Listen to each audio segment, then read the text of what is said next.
Good morning student, this is your 10th class chemistry. We were discussing lesson number 3 metals and non-metals, जिसमें हमने chemical reactivity of metals discuss किया था last time. Today we are going to discuss reactivity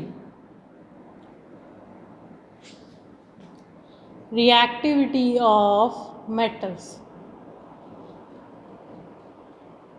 reactivity of metals means क्या है कि कुछ metals ज़्यादा reactive होते हैं, कुछ मेटल्स कम रिएक्टिव होते हैं.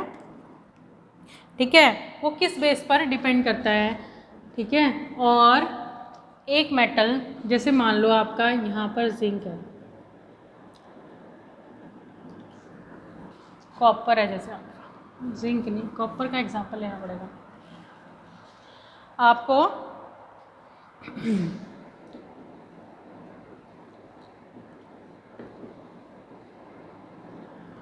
कॉपर को सिल्वर नाइट्रेट में जब हम कॉपर ऐड करते हैं तो क्या होता है,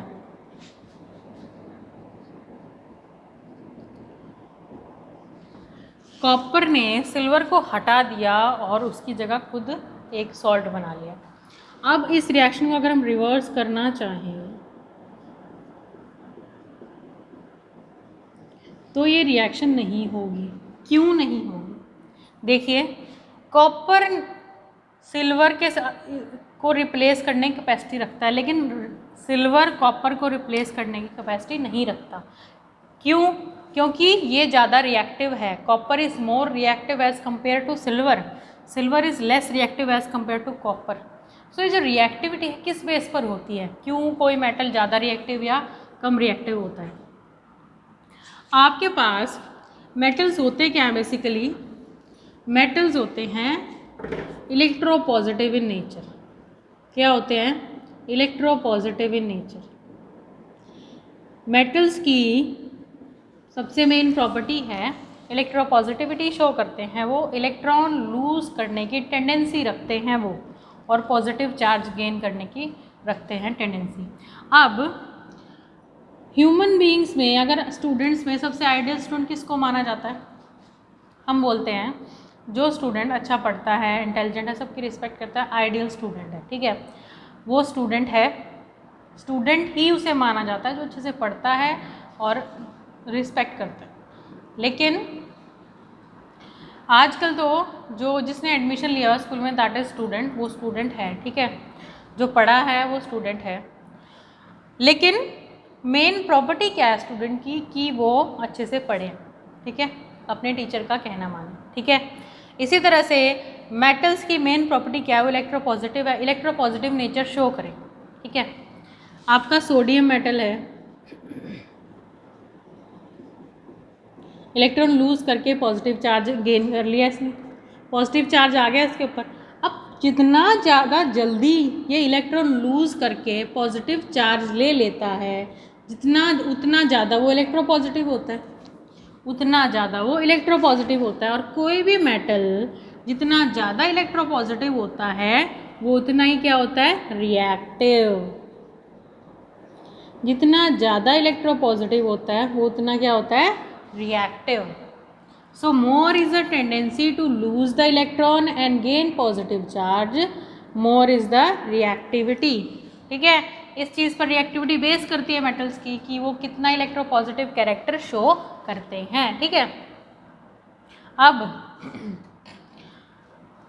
इनकी जो रिएक्टिविटी हमें कैसे पता लगेगा कि कोई मेटल ज़्यादा रिएक्टिव है या कम रिएक्टिव है, या ये मेटल किस मेटल को डिस्प्लेस करेगी या नहीं करेगी? उसके लिए एक सीरीज़ आती है. क्या आती है? सीरीज़, जिसमें क्या करते हैं हम उसको reactivity order, increasing reactivity order में उसको क्या करते हैं? अरेंज करते हैं. जब हम एलिमेंट्स को, तो उसको क्या बोलते हैं हम? Reactivity series. क्या बोलते हैं हम उसको? Reactivity series.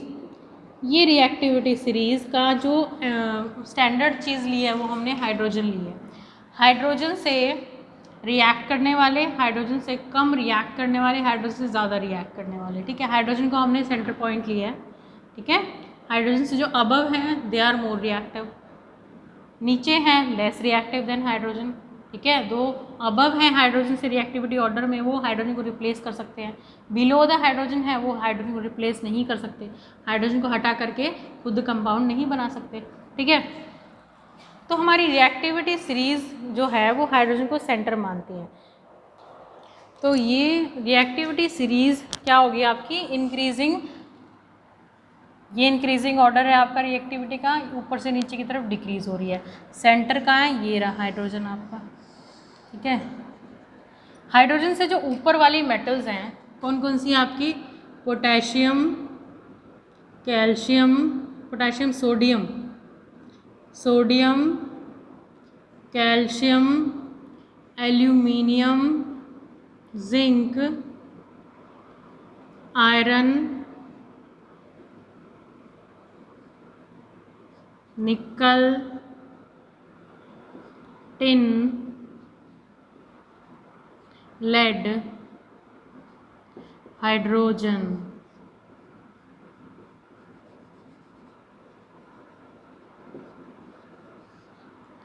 Copper, mercury, silver, gold, platinum. ये है रिएक्टिविटी ऑर्डर। रिएक्टिविटी डिक्रीजेज, इस तरह से रिएक्टिविटी कम होएगी। क्या आएगी, रिएक्टिविटी डिक्रीज, नीचे की तरफ, रिएक्टिविटी इंक्रीज,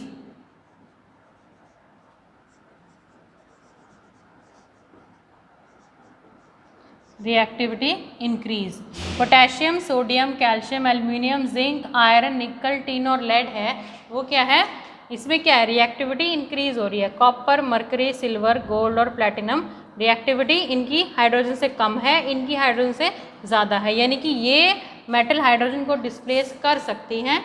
लेकिन तो यहाँ पर जो आपके हाइड्रोजन से अबव मेटल्स हैं, potassium, sodium, calcium, aluminium, zinc, iron, nickel, tin और लेड हैं, ये क्या है, ये हाइड्रोजन को रिप्लेस कर देंगे।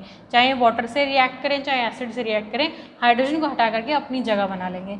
और ये जो बाकी मेटल्स हैं, कॉपर, मरकरी, सिल्वर, गोल्ड और प्लेटिनम है, ये हाइड्रोजन को हटा नहीं सकते। ठीक है, और ये जो ऊपर वाले मेटल्स हैं, ये नीचे वाले, मतलब जिंक आयरन को हटा सकता है लेकिन आयरन जिंक को नहीं हटा सकता। ठीक है, जैसे आपका जिंक प्लस कॉपर सल्फेट है, जिंक प्लस कॉपर सल्फेट है, देखिए कॉपर नीचे आ रहा है रिएक्टिविटी में, तो जिंक इजीली इसको हटा देगा, जिंक सल्फेट आ गया और कॉपर रिलीज हो गया आपका। ठीक है, और उसके बाद अगर हम ये रिएक्शन रिवर्स करना चाहें, जिंक सल्फेट में अगर हम कॉपर ऐड करना चाहें, ठीक है, जिंक सल्फेट में अगर हम कॉपर ऐड करना चाहें तो कॉपर जिंक को रिप्लेस नहीं कर सकता, क्योंकि जिंक रिएक्टिविटी ऑर्डर में ऊपर है एज कम्पेयर टू कॉपर। ठीक है, तो यहाँ पर नो रिएक्शन आ जाएगी। इस तरह से आप रिएक्टिविटी मेजर कर सकते हैं on the basis of this reactivity order. ये रिएक्टिविटी ऑर्डर आपको बहुत जगह काम आएगा। डिस्प्लेसमेंट रिएक्शंस आपको इस तरह से दे दी जाएंगी, आपको बताना होगा ये होगी कि नहीं होगी फर्दर। तो आपको अगर ये पता होगा, sodium, potassium, sodium, calcium, aluminium, zinc, iron, nickel, tin और लेड हाइड्रोजन से ऊपर आते हैं, और कॉपर, मरकरी से, और ये जो आपके ऑर्नामेंटल है ना, बेसिकली ऑर्नामेंटल, ठीक है, वायर में यूज़ होते हैं, मरकरी जो आपका उसमें यूज़ होता है, कहाँ पे, आपके थर्मोमीटर में यूज़ होता है, वो बेसिकली ये सब क्या हैं, आपके लेस रिएक्टिव हैं, बहुत ज़्यादा कम रिएक्टिव हैं as compare to above one. इनमें से देखो कोई भी मेटल ऐसी नहीं है जो आपके बहुत ज़्यादा यूज़ में, एल्युमिनियम तो आती है, ठीक है, सबसे ज़्यादा यूज़ में जो ऑर्नामेंटल पर्पज़ है ना, बहुत ज़्यादा कॉस्टली होते हैं, बेसिकली जो कॉस्टली होते हैं वो ये बहुत कम रिएक्टिव होते हैं, और जो आपका मरकरी वो पॉइजनस है, ठीक है, और ये कॉपर आपका कॉपर वायर्स में यूज़ होता है, ये कम कॉस्टली होता है आपका, तो एज़ कम्पेयर टू एल्यूमिनियम। तो इस तरह से आप इनको लर्न कर लेंगे ना तो ये भी अपने आप आसानी से लर्न हो जाएंगे रिएक्टिविटी ऑर्डर के बेस पे। तो जो मेटल हाइड्रोजन से ऊपर आती है वो क्या हो गई, ज़्यादा रिएक्टिव हो गई, और जो नीचे आती है वो कम रिएक्टिव हो गई। इस तरह से रिएक्टिविटी ऑर्डर के बेस पे आप क्या कर सकते हैं, मेटल की रिएक्टिविटी बता सकते हैं कि कौन सी मेटल किस मेटल को डिस्प्लेस करेगी, कौन सी नहीं करेगी। Thank you and have a nice day.